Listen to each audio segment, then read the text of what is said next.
ओम सर्वमंगल शिवे सर्वसाधिके शरणं गौरी नारायण नमस्ते नमस्कार बंधुসকল মই দুজন ৰাষ্ট্ৰীয় সকলোকে স্বাগত জনাইছো। আজি মই কন্যা ৰাশিৰ বিষয়ে জুলাই মাহটো কেনে যাব চমুকৈ আলোচনা কৰিম। এইটো কিছু দেৰি হৈছে। কন্যা ৰাশি গতিকে ৰাশিৰ অধিপতি হৈছে বুধ আৰু তাত বহি থাকে চন্দ্ৰ। সেইকাৰণে কন্যা ৰাশি কিছু অকণমান দুৰ্বল, যেহেতু বুধৰ শত্ৰু চন্দ্ৰ। যদি আমি চাওঁ আপোনাৰ ষষ্ঠ বহি আছে ৰাহু, সপ্তমত বহি আছে শনি, ভাগ্যগৃহত বহি আছে শুক্ৰ, কৰ্মগৃহত বহি আছে ৰবি বুধ আৰু বৃহস্পতি, দ্বাদশত বহি আছে কেতু মংগল আৰু চন্দ্ৰ। গতিকে এনেকৈ আপোনাৰ ৰাশি বলটো আৰম্ভ হৈছে। গতিকে ৰাষ্ট্ৰাধিপতি যিহেতু বুধ বহি আছে আপোনাৰ দশম স্থানত, গতিকে কৰ্মক্ষেত্ৰত আপোনালোকৰ অতি হ'ব। আৰু বুধায়িত্ব যুগ এটা হৈ আছে, বুধ আৰু ৰবি। বুধ বহি আছে স্বগৃহী নিজৰ ৰাশিত। গোটেই মাহটো আপোনাৰ বুধৰ কাৰণে কৰ্মত শুভ ফল লাভ কৰিব। কৰ্মত প্ৰমোচন, কৰ্মত সমস্যা সমাধান বা কৰ্ম যদি পোৱা নাই কৰ্ম পোৱা যুগ, এইবিলাক বহুত ভাল ফল লাভ কৰিব বুধায়িত্ব যুগৰ কাৰণে। তেনে ক্ষেত্ৰত আপোনালোকে যিকোনো কৰ্ম বিচাৰিব পাৰে। ঘৰৰ উত্তৰ দিশত কৰ্ম বিচাৰক, সোনকালে কৰ্ম লাভ কৰিব। টকা পইচাৰ ক্ষেত্ৰতো অতি হ'ব, যিহেতু টকা পইচাৰ মালিক হৈছে শুক্ৰ বহিছে স্বগৃহী। গতিকে ভাগ্যগৃহত বহিছে, গতিকে ভাগ্য উদয় হ'ব আপোনালোকৰ। ভাগ্য উদয় দেখা যায় শুক্ৰৰ কাৰণে। শুক্ৰ অতি শুভ ফল প্ৰদান কৰিব আপোনালোকৰ ভাগ্য আৰু কৰ্ম। গতিকে যিকোনো কৰ্ম বিচাৰিলে পোৱা যুগ থাকিব। আপোনালোকে এপ্লাই কৰক যিমান পাৰে এই মাহতে যদি কৰ্ম এপ্লাই কৰে ভাল ফল লাভ কৰিব। আৰু যদি আপোনালোকে কৰ্ম কৰি আছে, প্ৰমোচন পোৱা নাই, প্ৰমোচনৰ কাৰণে আপোনালোকে লাগক, অকণমান ভাল ফল লাভ কৰিব আপোনালোকে। কৰ্মত আৰু ভাগ্য বহুত ভাল। গতিকে তেনে ক্ষেত্ৰত যদি আমি চাওঁ প্ৰাইমাৰী শিক্ষা বা উচ্চ শিক্ষাৰ অধিপতি শনি, প্ৰাইমাৰী শিক্ষাৰ অধিপতি বৃহস্পতি যিহেতু কৰ্মগৃহত আছে, কিন্তু বুধ আৰু ৰবি কৰ্মত বহুত শুভ কৰিব। বৃহস্পতি কিন্তু ভাল ফল প্ৰদান কৰিব নোৱাৰে। বৃহস্পতি যিহেতু গোচৰ ফলত যদি কৰ্মস্থানত থাকে, কৰ্মত কিছু বাধা বিঘিনি দিয়ে। কিন্তু বুধ আৰু ৰবিৰ কাৰণে, এই বুধায়িত্ব যুগৰ কাৰণে কিন্তু অতি হ'ব। বৃহস্পতি কিন্তু ভাল ফল প্ৰদান নকৰে। বৃহস্পতি হৈছে আপোনাৰ চতুৰ্থপতি, প্ৰাইমাৰী শিক্ষাৰ অধিপতি।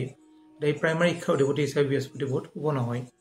উচ্চ শিক্ষাৰ ক্ষেত্ৰত কিন্তু শনি যদি চোৱা যায়, শনি আছে সপ্তমত। গতিকে সপ্তম শনি থাকিলেও কিন্তু বাধা বিঘিনি অলপ আহে যদিও ভাল ফল লাভ কৰিব।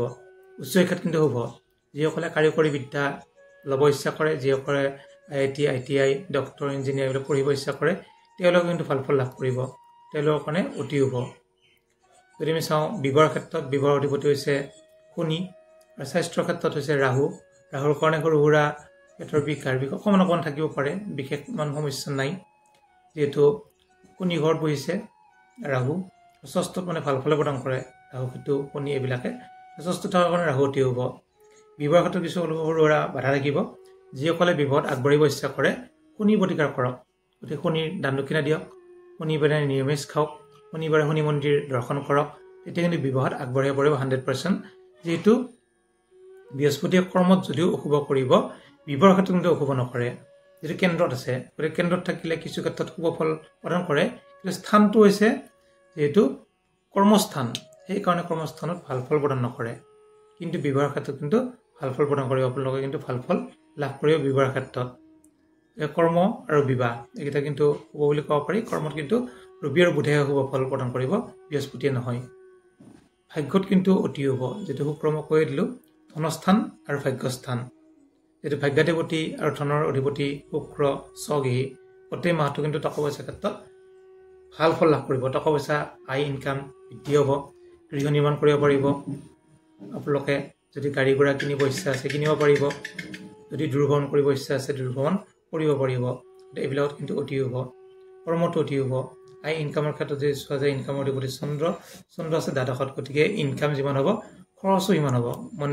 ইনকামৰ পিছত কিন্তু টকা পইচা জমা নাথাকিব। গতিকে টকা পইচা জমাৰ ক্ষেত্ৰত চাই চিতি অলপ চলিব। বাকী ক্ষেত্ৰত শুভ বুলি ধৰিব পাৰি কন্যা ৰাশিৰ। গতিকে অকল দ্বাদশত কেতু মংগল চন্দ্ৰ আছে খৰচৰ ঘৰত। গতিকে মংগল কেতুৱে টকা পইচাৰ ক্ষেত্ৰত ভালকৈ খৰচ নকৰে, ভাল কামত নাহে। টকা পইচা গ'লে আৰু ঘূৰি অহা চান্স বহুত কম।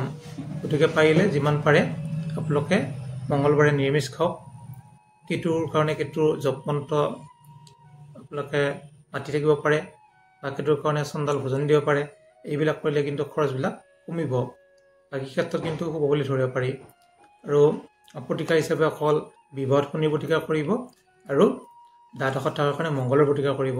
মংগলৰ কাৰণে আৰু কেতুৰ কাৰণে প্ৰতিকাৰ কৰিলে ভাল ফল লাভ কৰিব। আৰু যদি কিবা সুধিবলগীয়া থাকে আপোনালোকে সুধিব পাৰে।